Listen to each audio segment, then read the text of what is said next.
कुदरत का कहर इस बार के मानसून में हिमाचल पर बहुत भारी पड़ रहा है। लगातार मूसलाधार बारिश और भूस्खलन ने कुल्लू, बिलासपुर, ऊना, शिमला और मंडी, मनाली जैसे जगहों पे और नाहन जैसे इलाकों में तबाही मचा दी है। कुल्लू के अखाड़ा बाजार में भूस्खलन ने कई जिंदगियां छीन ली, सड़कें बंद हो गई, मकान मलबे में तब्दील हो गए और लोग बेबस होकर मदद का इंतजार कर रहे हैं। रात भर चमकती बिजली और बारिश ने हालात को और नाजुक बना दिया है। इस बीच सरकार और प्रशासन रेस्क्यू ऑपरेशन में जुटे हैं तो समाज के लोग भी राहत में हाथ बढ़ा रहे हैं, लेकिन सियासत भी इस आपदा में पीछे नहीं है। मुख्यमंत्री सुखविंदर सिंह सुक्खू राहत कार्यों का जायजा ले रहे हैं तो विपक्ष केंद्र और राज्य सरकार पर सवाल उठा रहा है। आखिर ये आपदा क्यों इतनी भयानक हो गई है और इस वक्त क्या काम चल रहे हैं और राहत कार्यों का असल सच क्या है, राहत कार्य किस तरीके से चल रहे हैं और इस वक्त हिमाचल के सभी इलाकों में क्या हालात हैं, मौसम ने क्या कहर बरपाया है, देखिए इस खास रिपोर्ट में।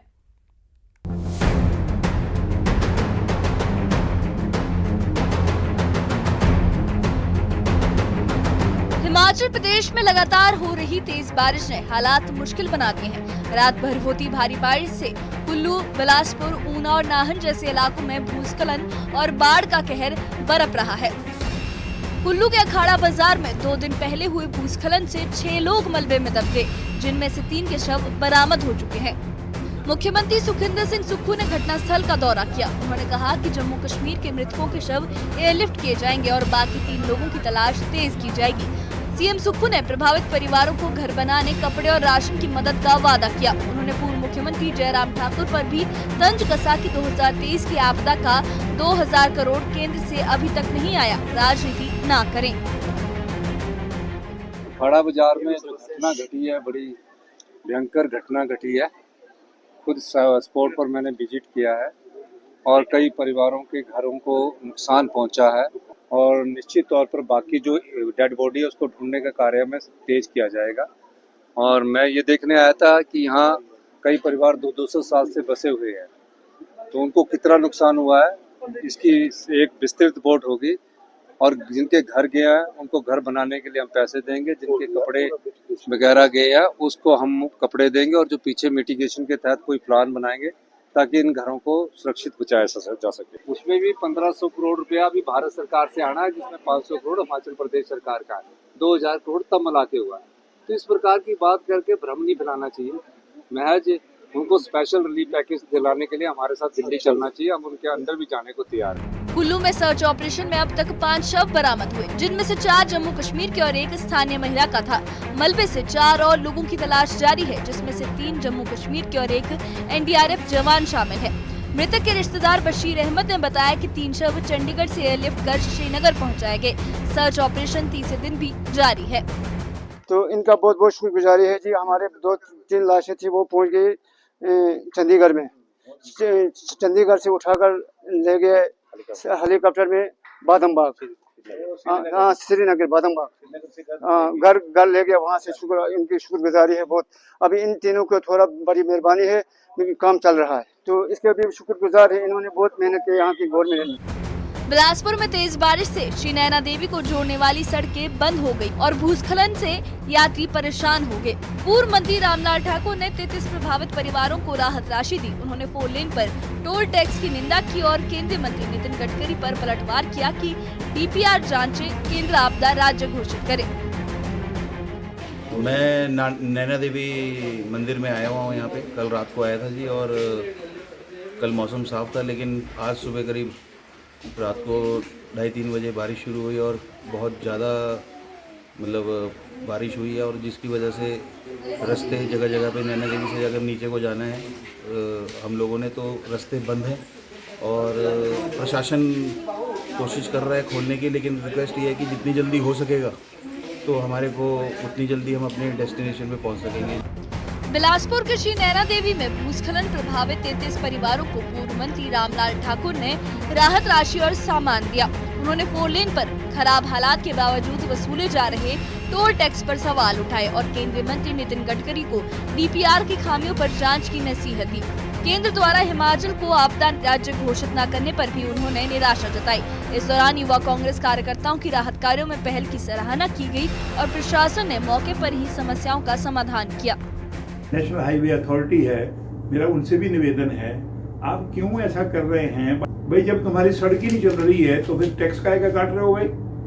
हमने डीसी बिलासपुर को भी कहा था, उनके लिए भी जो है ना, जो इनके डायरेक्टर है उनका जो है ना बड़े उल्टे सीधे टेलीफोन आए, कहे कि जी हमने जो ना पैसा लगा रखा है हमारे कोई। आप मेरे बताइए कि 4 टनल बंद पड़ी है, एक साइड बंद है, टनल में जो है वो आपके जो है अंदर लाइट तक नहीं है, पानी अंदर से आ रहा है और लोग जो है ना फंसे हुए हैं जाके, जो है ना इतने हादसे हो रहे हैं। बताइए, मनाली से लेके तो कुल्लू से लेके मंडी से लेके सारी सड़कें बंद पड़ी है, तो तुम टैक्स काहे का दे रहे हो जब तुम्हारी यहाँ पे गाड़ियाँ नहीं चल रही है? ऊना के समूर कला गांव के युवाओं ने बाढ़ और भूस्खलन प्रभावित परिवारों के लिए राहत अभियान शुरू किया है। ग्रामीणों के सहयोग से राशन, बिस्तर और तिरपाल जैसी जरूरी सामग्री कुटलैहड़ विधानसभा के रायपुर मैदान क्षेत्र तक पहुंचाएगी। इस इलाके में कई मकान ढह गए हैं और परिवारों का सारा सामान नष्ट हो चुका है। युवाओं का कहना है कि अभियान को व्यापक समर्थन मिल रहा है और अब बड़ी मात्रा में सामग्री जुटाई जा रही है। आने वाले दिनों में वो पंजाब के बाढ़ प्रभावित क्षेत्रों तक भी मदद पहुँचाएंगे। उन्होंने बहुत अच्छा प्रयास किया है। सभी लोगों ने मिलकर जितनी जितनी सामर्थ्य थी अपना राशन दिया है, पैसे दिए हैं और तरपाले हैं। इसके अलावा और बिस्कुट, नमकीन वगैरह भी सब किटें बना के हम अपने रायपुर वाली जो बेल्ट है, इधर बहुत लोग परेशान हैं जो बाढ़ से जिनके मकान चले गए हैं या पशुओं के लिए बहुत नुकसान हुआ है, तो उनके लिए तरपाले वगैरह हम भेजने का प्रयास कर रहे हैं। सर ये मतलब पूरे गांव का प्रयास है, मतलब और हमारे जो मित्र सज्जन हैं बाहर से वो भी सारे हमें भरपूर सहयोग कर रहे हैं। ये जो हमारा पहली गाड़ी है, मतलब ये जा रही है हमारी रायपुर बेल्ट में, वहाँ पे बहुत नुकसान हुआ है और सामान हमारे पास बहुत ज़्यादा आ रहा है। आगे हम देखेंगे कि पंजाब के लिए भी मतलब कुछ ना कुछ अपनी तरफ से भेजेंगे। हिमाचल प्रदेश में इस समय पहाड़ों का दर्द लोगों के सामने एक बड़ी चुनौती बनकर खड़ा है, लेकिन राहत की बात यह है कि सरकार और समाज दोनों ही मिलकर प्रभावित परिवारों की मदद करने में जुटे हैं। ये आपदा इंसानियत और सहयोग की परख भी है और यही संदेश देती है कि भविष्य में ऐसी त्रासदियों से निपटने के लिए हमें और मजबूत और सुरक्षित इंतजाम करने होंगे। Bureau report, news 18। Himachal Pradesh की इस आपदा ने न सिर्फ पहाड़ों को हिलाया है बल्कि पूरे प्रदेश के दिल को झंझोर के रख दिया है। कुल्लू के अखाड़ा बाजार से बिलासपुर और ऊना तक भूस्खलन और बाढ़ ने जिंदगियों को तहस नहस कर दिया है। कई परिवार बेघर हो गए, मकान ढह गए और सड़कें तबाह हो गई। मगर इस मुश्किल वक्त में इंसानियत की मिसाल भी सामने आई है। ऊना के समूर कला के युवाओं से लेकर एनडीआरएफ और प्रशासन तक हर कोई राहत कार्यों में जुटा है। सरकार ने ये वादा किया है कि प्रभावित परिवारों को घर, कपड़े और राशन मुहैया कराया जाएगा, मगर विपक्ष के सवाल भी कम नहीं है। टोल टैक्स से लेकर केंद्र की मदद तक सियासत ने इस आपदा को और पेचीदा बना दिया है। फिर भी ये वक्त एकजुट होने का है।